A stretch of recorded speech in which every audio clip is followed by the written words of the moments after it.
दोस्तों, आज हम वैश्विक राजनीति के एक ऐसे संवेदनशील और निर्णायक मोड़ पर खड़े हैं जहां इतिहास खुद को दोहराने के लिए पूरी तरह तैयार दिख रहा है। अगर हम साल 2020 की एक बड़ी भू राजनीतिक घटना पर नजर डालें तो अजरबैजान ने अपनी सैन्य ताकत, सटीक रणनीति और बिल्कुल सही समय का इस्तेमाल करके 3 दशकों से विवादित नागोर्नो काराबाख के इलाके को बलपूर्वक वापस अपने नक्शे में मिला लिया है। उस दौरान पूरी दुनिया देखती रह गई और अंतरराष्ट्रीय कानून सिर्फ कागजों पर धरे के धरे रह गए। दोस्तों, कुछ ऐसा ही कड़ा और आक्रामक रुख हमें वेस्टर्न सहारा के मुद्दे पर मोरक्को की तरफ से भी देखने को मिला, जिसने वैश्विक शक्तियों की परवाह किए बिना अपनी संप्रभुता को जमीन पर लागू किया। यह अंतरराष्ट्रीय उदाहरण आज की तारीख में एक बहुत बड़ा और कड़वा सच बयां करता है कि जब पूरी दुनिया का वर्ल्ड ऑर्डर बिखरा हुआ है, महाशक्तियां आपस में उलझी हुई हों, जैसे इस वक्त रूस यूक्रेन युद्ध चल रहा है और मिडिल ईस्ट के बाहरी तनाव के कारण वैश्विक ध्यान पूरी तरह भटका हुआ है, तब अगर किसी देश के पास मजबूत पॉलिटिकल विल हो, अदम्य मिलिट्री पावर हो और एक ठोस लीगल बेस हो, तो वह अपने दशकों पुराने टेरिटोरियल डिस्प्यूट्स यानी क्षेत्रीय विवादों को सफलतापूर्वक सुलझा सकता है। इसी बदलते जियोपॉलिटिकल रियलिज्म के बीच भारत के सुरक्षा गलियारों में भी एक सुगबुगाहट बहुत तेज हो चुकी है और रक्षा विशेषज्ञों के बीच एक सीधा सवाल तैर रहा है कि क्या प्रधानमंत्री नरेंद्र मोदी के इस कार्यकाल के दौरान भारत अपने इतिहास के सबसे बड़े और सबसे प्रतीक्षित मिशन यानी पाकिस्तान ऑक्युपाइड कश्मीर पीओके को वापस लेने की प्रक्रिया को शुरू करने वाले हैं? क्या राष्ट्रीय सुरक्षा सलाहकार अजीत डोभाल की प्रसिद्ध डोभाल डॉक्ट्रिन अपने सबसे निर्णायक और फाइनल मोड पर पहुंच चुकी है? और जब हम पीओके को भारत में मिलाने की बात करते हैं, जिसका रणनीतिक समय बहुत नजदीक दिखाई दे रहा है, तो इसके भारत को क्या क्या अभूतपूर्व लाभ होने वाले हैं और हमारे सामने कौन कौन से विशाल आर्थिक, सैन्य और आंतरिक सुरक्षा के चैलेंजेस आने वाले हैं? साथियों, आज की इस वीडियो में हम एक एक बिंदु को गहराई से समझेंगे। किसी भी देश के ऐसे बड़े और ऐतिहासिक कदम को दुनिया का अंतरराष्ट्रीय समुदाय तब तक स्वीकार नहीं करता जब तक कि उस देश के पास एक मजबूत कानून ढाल ना हो, और भारत के मामले में यह सबसे बड़ी यूएसपी यानी यूनिक सेलिंग प्रपोजिशन है। हमारे पास 26 अक्टूबर 1947 का इंस्ट्रूमेंट ऑफ अजेशन यानी विलय पत्र पूरी तरह तैयार है, जिस पर जम्मू कश्मीर के तत्कालीन महाराजा हरि सिंह ने बिना किसी शर्त के हस्ताक्षर करके पूरे जम्मू कश्मीर रियासत का भारत में लीगल मर्ज करा दिया था। अंतरराष्ट्रीय कानून के तहत इस विलय पत्र की वैधता पर कोई भी सवाल नहीं उठाया जा सकता, जिसका सीधा और साफ मतलब यह है कि आज पाकिस्तान के कब्जे वाला पूरा क्षेत्र, जिसमें तथाकथित आजाद कश्मीर और गिलगित बल्तिस्तान शामिल है, वह आधिकारिक और कानूनी रूप से भारत की संप्रभु भूमि है। सऊदी पाकिस्तान ने इस क्षेत्र पर केवल कबीलाई हमलावरों और अपनी सेना के जरिए एक अवैध, अनैतिक और जबरन कब्जा कर लिया था। इस कानूनी दावे को और अधिक मजबूत देने के लिए 22 फरवरी 1994 को भारत की संसद ने एक स्वर में सर्वसम्मति से एक ऐतिहासिक प्रस्ताव पारित किया था दोस्तों, जिसमें साफ तौर पर दर्ज है कि पीओके भारत का एक अभिन्न अंग है और पाकिस्तान को अपने इस अवैध कब्जे को हर हाल में खाली करना ही होगा। यानी कानूनी तौर पर भारत का दावा 100% मजबूत है। अतीत में कमी थी तो सिर्फ उस राइट जियोपॉलिटिक्स टाइमिंग की और कठोर राजनीतिक इच्छा शक्ति की, जो इस कानूनी हक को जमीन पर हकीकत में बदल सके। साथियों, रणनीतिक दृष्टिकोण से हमें एक बहुत महत्वपूर्ण विभाजन को समझना होगा, क्योंकि ज्यादातर लोग पीओके को एक सिंगल एंटिटी या एक जैसा इलाका समझ लेते हैं, लेकिन वास्तव में इसके दो बिल्कुल अलग और बड़े हिस्से हैं, जिनका डेमोग्राफी, भूगोल और पॉलिटिकल चेतना एक दूसरे से मेल नहीं खाती। पहला हिस्सा है दोस्तों मुजफ्फराबाद और मीरपुर के आसपास की वह पतली सी पट्टी जिसे पाकिस्तान आजाद कश्मीर कहता है, जहां की राजनीति और पॉपुलेशन ऐतिहासिक रूप से पाकिस्तान के पंजाब प्रांत से बहुत गहराई से प्रभावित और इन्फ्लुएंस रही है। लेकिन दूसरा दोस्तों सबसे विशाल और स्ट्रेटेजिकल सबसे महत्वपूर्ण हिस्सा गिलगित बाल्टिस्तान का है, जो क्षेत्रफल के हिसाब से बेहद बड़ा है और सामरिक रूप से भारत, सेंट्रल एशिया, अफगानिस्तान और चीन की सीमाओं को आपस में जोड़ता है। और इसी गिलगित बाल्टिस्तान के इलाके में चीन का सबसे महत्वाकांक्षी प्रोजेक्ट गुजरता है, जिसे हम सीपैक यानी चीन पाकिस्तान इकोनॉमिक कॉरिडोर कहते हैं, जहां चीन अब तक लगभग 60 अरब डॉलर से अधिक का भारी भरकम निवेश कर चुका है। दोस्तों, चीन ने यहां बड़े बांध, हाईवे, फाइबर ऑप्टिक्स और मिलिट्री इंफ्रास्ट्रक्चर बनाकर इस क्षेत्र को व्यावहारिक रूप से अपने नियंत्रण में लेने की पूरी कोशिश की है, ताकि उसे अरब सागर और ग्वादर पोर्ट तक सीधा जमीनी रास्ता मिल सके। जिसका मतलब यह है कि भारत के लिए चुनौती सिर्फ एक कमजोर पाकिस्तान नहीं है, बल्कि इस क्षेत्र में चीन का सीधा मिलिट्री और इकोनॉमिक इंटरफेरेंस भी शामिल है। इसलिए रणनीतिक एक्सपर्ट्स मानते हैं कि भारत को यहां बेहद फूंक फूंक कर कदम रखने चाहिए।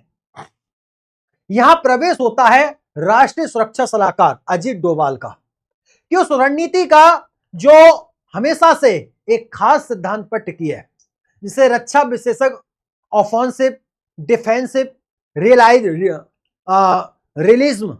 यानी आक्रामक रक्षात्मक यथार्थवाद कहते हैं। इसका सीधा मतलब दोस्तों यह है कि दुश्मन की कमजोरियों को इस हद तक टारगेट करो और उसे उसके अपने अंदरूनी संकटों में इतना व्यस्त कर दो कि वह अपनी रक्षा करने में ही अपनी पूरी ऊर्जा लगा दे और भारत पर किसी भी तरह का हमला ना कर पाए, युद्ध चलाने की सोच कभी ना सोच पाए, आक्रमण करने की सोच कभी नहीं सोच पाए। इस डॉक्ट्रिन के तहत मौजूदा सरकार ने पिछले कुछ वर्षों में 2 बहुत बड़े और कड़े फैसले लिए हैं, जिसने पूरे खेल को बदल कर रख दिया। पहला कदम, भारत ने पाकिस्तान के उस दशकों पुरानी न्यूक्लियर ब्लैकमेलिंग के गुब्बारों को हवा में ध्वस्त कर दिया, जिसके तहत वह हमेशा भारत को परमाणु हमले की धमकी देता था।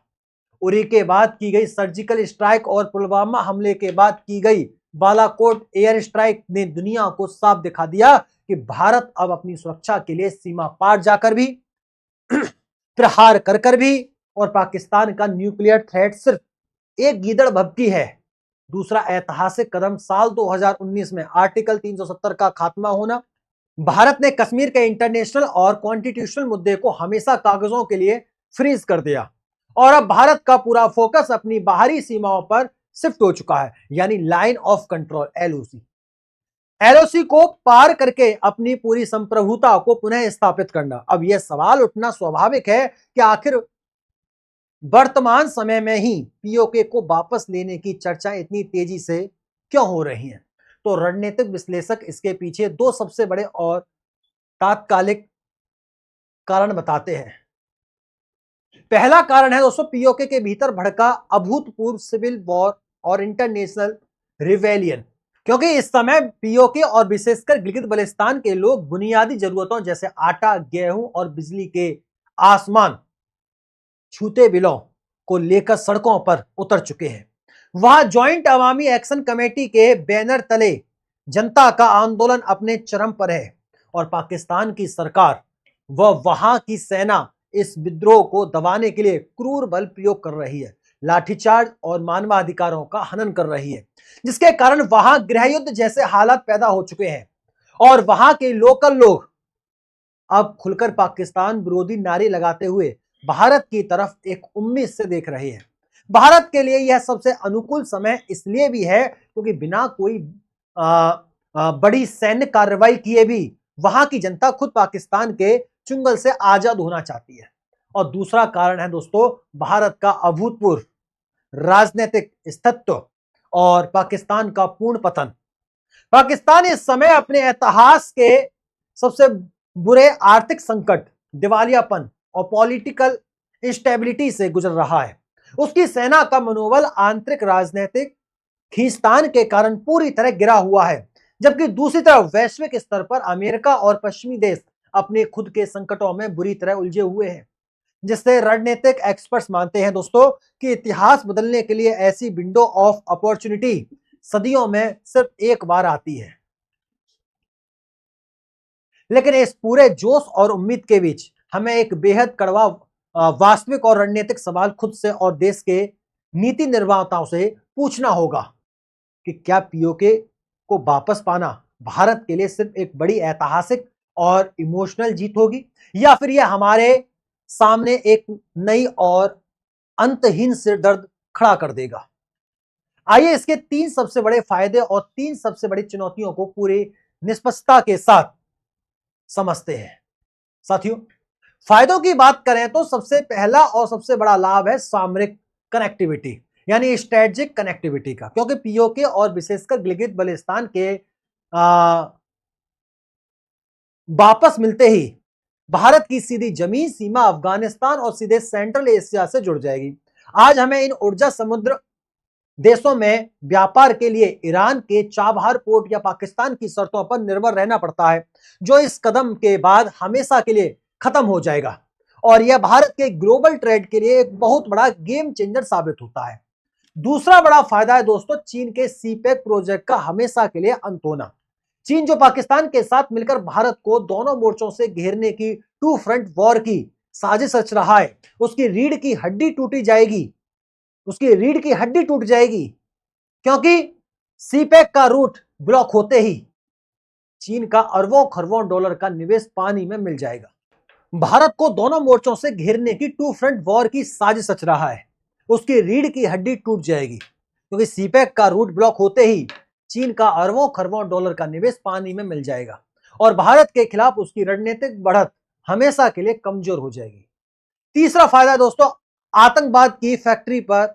फुल स्टॉप लगना, क्योंकि भारत में होने वाली घुसपैठ और जम्मू कश्मीर में अशांति फैलाने वाले अधिकांश आतंकवादी लॉन्च पैड मुजफ्फराबाद और मीरपुर जैसे पीओके के इलाकों में ही स्थित है और जब यह पूरा टेरिटरी भारत के सीधे सुरक्षा नियंत्रण में आ जाएगा तो कश्मीर में सीमा पार से आने वाले आतंकवाद की सप्लाई लाइन हमेशा के लिए कट जाएगी। अब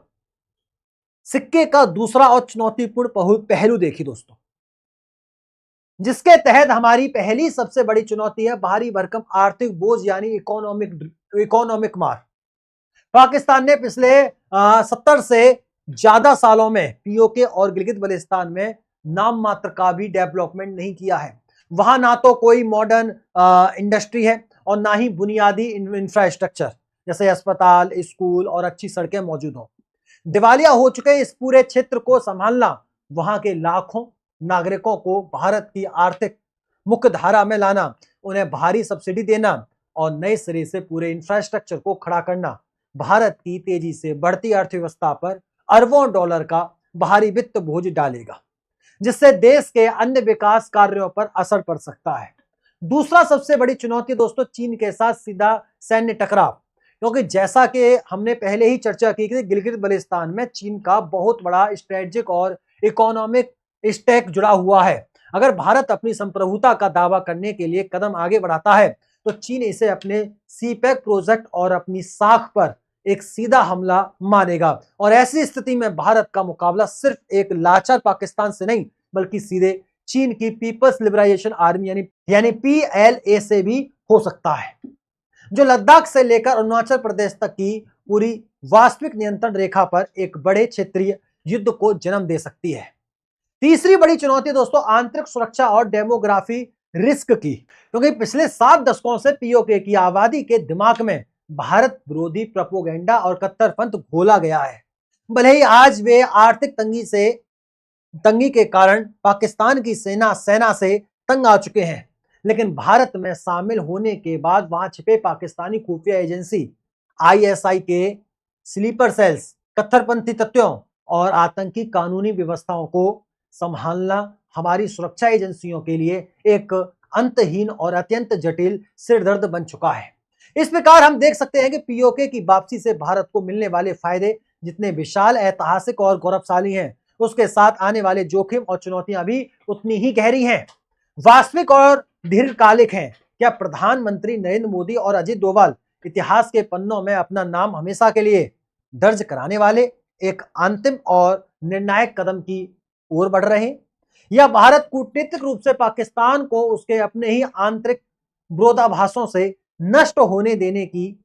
नीति पर कायम रहेगा? यह आने वाला समय ही बताएगा दोस्तों। रणनीतिक जानकार मानते हैं कि भारत की सैन्य और प्रशासनिक तैयारी पूरी तरह परिपक्व है, बस सही वक्त पर सही फैसले का इंतजार है। इस पूरे गंभीर विश्लेषक को सुनने के बाद यह देश के हर नागरिक के लिए सोचने का विषय है, क्या भारत को बिना किसी देरी के इस अनुकूल विंडो ऑफ अपॉर्चुनिटी का फायदा उठाकर फाइनल एक्शन ले लेना चाहिए, या फिर अभी वेट एंड वॉच वाली नीति अपनाते हुए अपनी आर्थिक और सैन्य शक्ति को और अधिक मजबूत करने पर ध्यान केंद्रित करना चाहिए। क्योंकि इतिहास गवाह है कि जियोपॉलिटिक्स में भावनाओं से ज्यादा यथार्थवादी रणनीतियां भी राष्ट्रों का भविष्य तय करती हैं। उम्मीद करता हूं दोस्तों ये सारी जानकारी आपको बेहद अच्छी तरीके से समझ में आ गई होगी। समझ में आ गई है तो अपनी राय, अपनी विचारधारा हमें कमेंट बॉक्स के माध्यम से जरूर बताइएगा। तब तक के लिए नमस्कार, राधे राधे, राम राम, जय श्री राम, जय हिंद, जय भारत, वंदे मातरम।